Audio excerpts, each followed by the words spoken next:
Halo kawan lamban, di belakang kita ini ada mobil Hilux yang didesain untuk mobil rescue atau Cayman Rescue, Komando Rescue.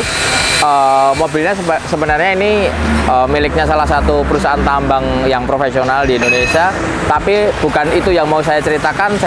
Pengen saya ceritakan adalah bagaimana kita punya salah satu mobil di setiap daerah atau di komunitas IOF misal atau ini misal untuk memiliki salah satu mobil rescue yang selalu bisa dibutuhkan untuk kebutuhan rescue di daerah tersebut. Nah, ini contoh sampelnya. Ini adalah semua kompartemen di belakang ini bisa untuk high level rescue kondisi ketinggian seperti orang kejebak di ketinggian dan lain-lain. Ada water rescue untuk kondisi orang di dalam air, dan apa itu jenenge rescue untuk kondisi-kondisi tertentu, misal kebakaran dan lain-lain. Coba kita lihatin. Ini ada SCBA. Ini dipakai saat kondisi misal kebakaran tidak ada oksigen, bisa pakai ini. Tapi karena tabungnya ini bisa 3000 PSI, ini juga bisa dipakai untuk airlift jack. Airlift jack itu apa? Misal nih kondisi ini ada jack, ada dongkrak yang ditekan oleh udara dari tabung ini. Misal terjadi mobil terbalik, mobil harus diangkat, ada airlift jack. Kenapa kok nggak pakai dongkrak? Nah, dongkrak kan bentuknya fix, kita kadang-kadang susah masukin ke kolong.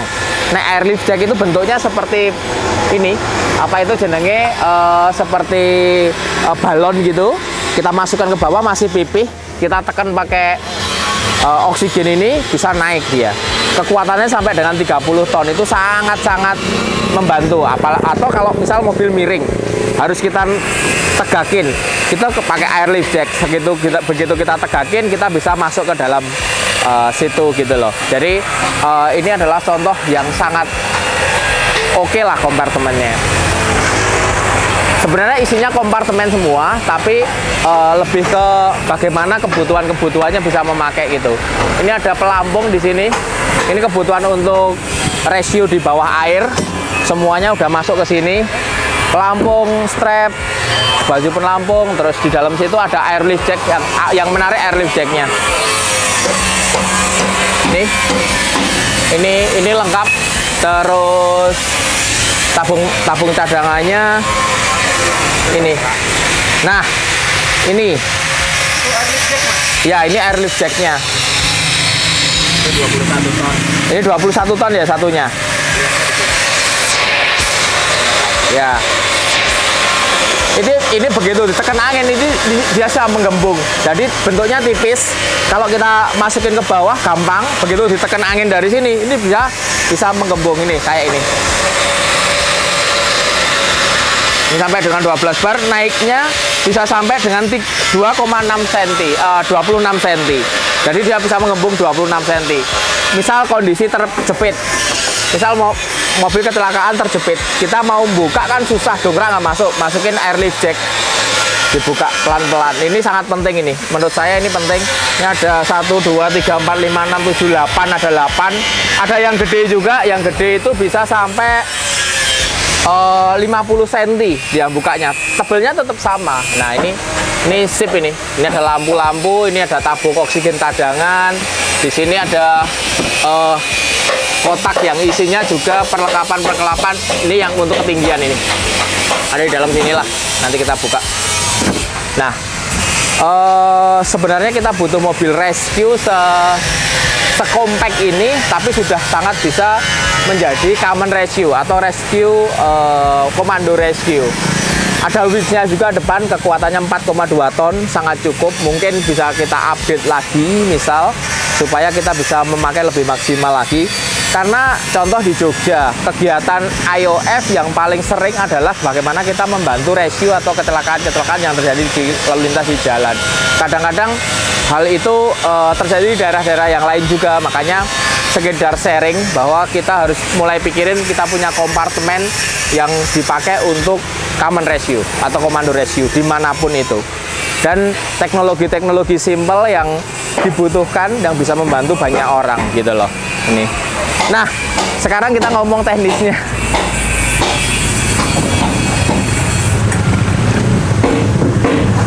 Wah, ini gampang nih.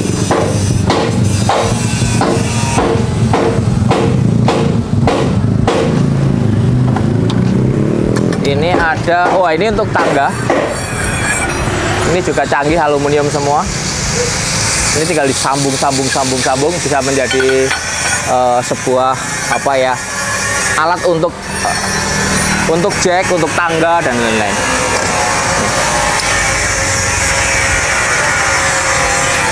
Made in US. Ganjalnya pakai. Ya, ini buat ganjel. Jadi begitu apa, mobilnya didongkrak dikit ganjel, dongkrak dikit ganjel pakai ini. Aluminium nih. Tapi nggak usah inilah, mahal. Kita bikin yang simple aja nanti. Oke, ini tempat kompartemennya detail. Lah,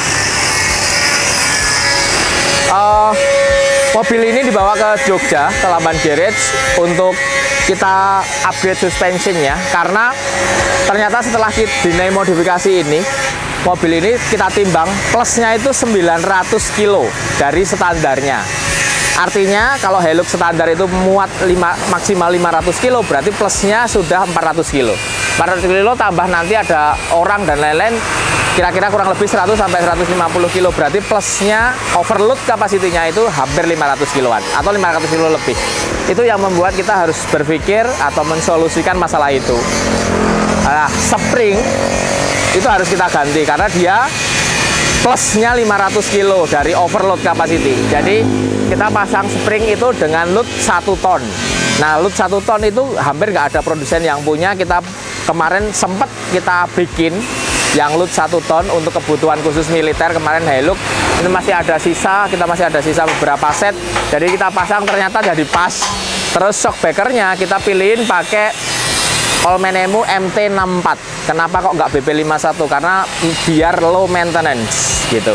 Dengan MT64 kita nggak perlu jas-jas, tinggal kita valving dalamnya, udah begitu selesai ya udah kita pakai. Tidak perlu, kemungkinan untuk bocor nitro dan lain-lain lebih berkurang karena mobil ini dipakai untuk harian dan untuk rescue. Repot kalau terlalu high maintenance. Lalu upper armnya kita ganti pakai Ome BP51 upper arm karena dia ada greasable-nya. Nah, itu penting sekali. Mobil yang dipakai ini kebetulan mobilnya nanti akan di Sulawesi, jadi hampir setiap hari off-road.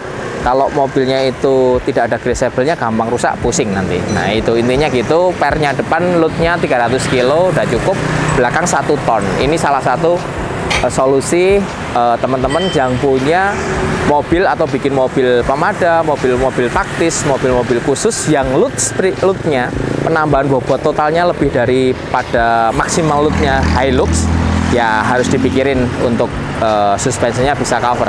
Kalau enggak nanti bottoming. Kalau bottoming mentok-mentok pasti rusak semua. Sasis retak. Paling sering terjadi di Hilux Revo adalah sasisnya retak karena bottoming penyebabnya. Tapi kalau dengan per yang pas, dia nggak sempat bottoming, masih diredam oleh per itu. Gitulah ceritanya ngono sih. Sebenarnya kita cuma benerin suspensi, tapi karena ada kompartemen yang mungkin bisa diserengkan ke teman-teman untuk memikirkan tim rescue, memikirkan bahwa kita itu butuh gitu loh mobil-mobil gini gitu, common rescue bisa dipakai di semua daerah di Indonesia.